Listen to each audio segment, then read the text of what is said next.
Hello, everyone, and welcome back to another edition of the Real LJ's Productions. Um, got a movie review for you.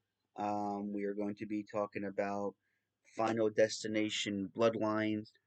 Um, Came out about a week ago now. Um, Tomorrow will be exactly a week. Tomorrow's Friday, and this is going to be a spoiler review. So if you haven't seen it yet, um, yeah, I would click away. I'll give you a couple seconds. Okay. So getting into this movie, I want to start by saying it's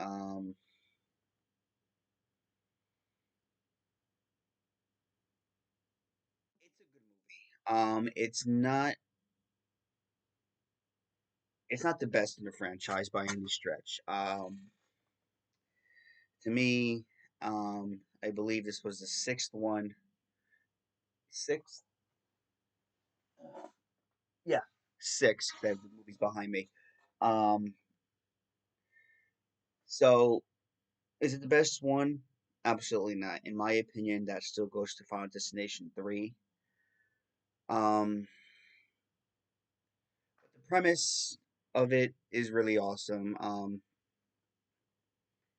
Basically is about a woman named Iris, and her granddaughter has her vision from when she has Iris's vision from when Iris first had the vision.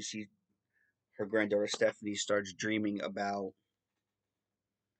her grandmother's vision and discovers that none of them are supposed to be alive because her grandmother cheated death, so nobody in Taiwan is supposed to live. Um, and of course, they all die in unique ways and stuff like that. One's a lawnmower, it's a whole bunch of stuff. I won't really get into the deaths too much because those were the suspenseful moments of the film. But to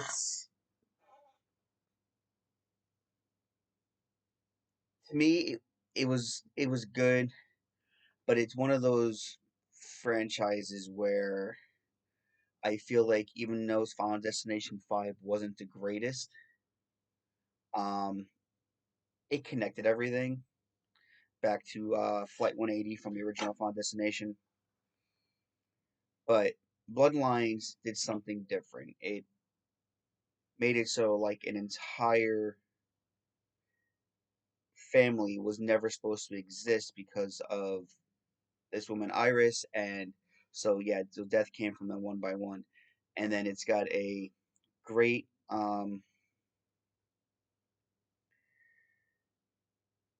it's got a great connection to the late Tony Todd. He was part of this woman's vision as a little boy, so that was the nice little twist to it. Um, but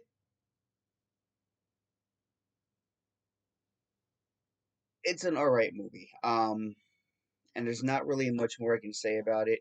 Um, it didn't wow me like a lot of the other Final Destinations did. Um, and like I said, I don't want to get too much into it. I just basically went with like the basic premise of what it's about. Um, so it's spoiler review, but not a spoiler review. Like I won't review like a lot of the deaths or anything. I'll leave that to you guys to go see it in theaters. But it's one of those movies where I felt like it could have been a little bit more suspenseful. Number one, I think I do think they could have built it up a little bit more. Um, I think it would have been a little bit better if this girl Stephanie couldn't sense every little thing and some things were left to the eye. Um,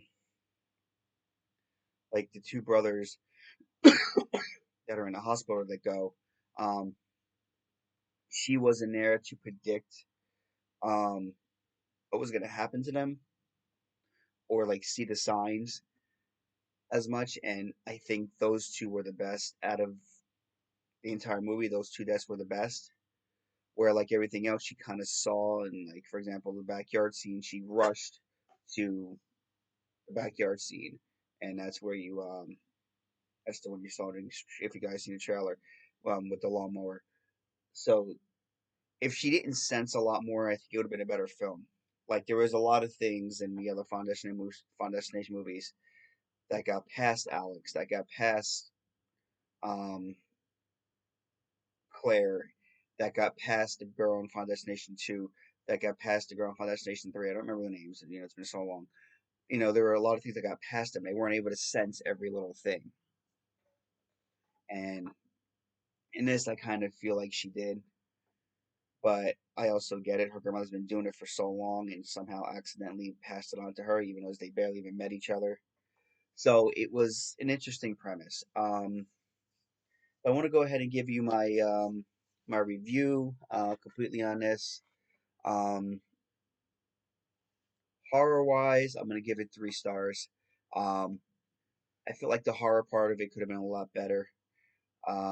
Comedy wise, I'll give 2.5 stars. There's a lot of throwaway lines. It's got its funny moments. Suspense wise, it did an okay job building up to what was gonna happen. So I'll give that 3 stars. Drama wise, drama is I'll give it 5 stars because drama is what sets this movie up. It's the entire story of Iris's bloodline and her granddaughter Stephanie trying to convince everybody that it's really coming and really happening and letting them like want to know about it like it's you know. So I'll give it 5 stars for drama. Um Critically, I'm gonna give it a B minus. I just think it could have been better. If you're a first time goer and you're never seen the Final Destination series before, I think you'll go into this being like, oh wow, I got to see the rest of them. So for that, I'm gonna give it a B plus because I think casual goers will be like, okay, I can see myself watching the rest of these now, because I think this generation will see this one first, not realize that there's 5 before it. So I do think they will enjoy it. And altogether, I'm going to give it a B minus. Um, I think it could have been better. I think there was a lot more than they should have. I think there was a lot more they could have done with it, and a lot more that they didn't do. And there were things that they did that they shouldn't have done. Like I said, I feel like she was able to predict too much, and that's why the hospital scene is the best scene because she wasn't there to predict it. Uh, I was one of those that got to watch it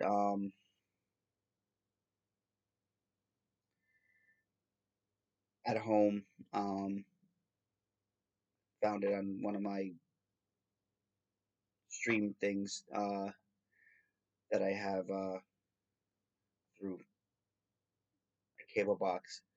But it's one of those things where it's not actually available for stream yet, but one of those crazy ass boxes. Just say. Would I have saw it in theaters? If I saw it in theaters, um, I would have been okay with it. But my thing is, this is to me, Foundation Nation of Bloodlines. Um, it could wait for streaming. It could wait for you to buy the Blu-ray.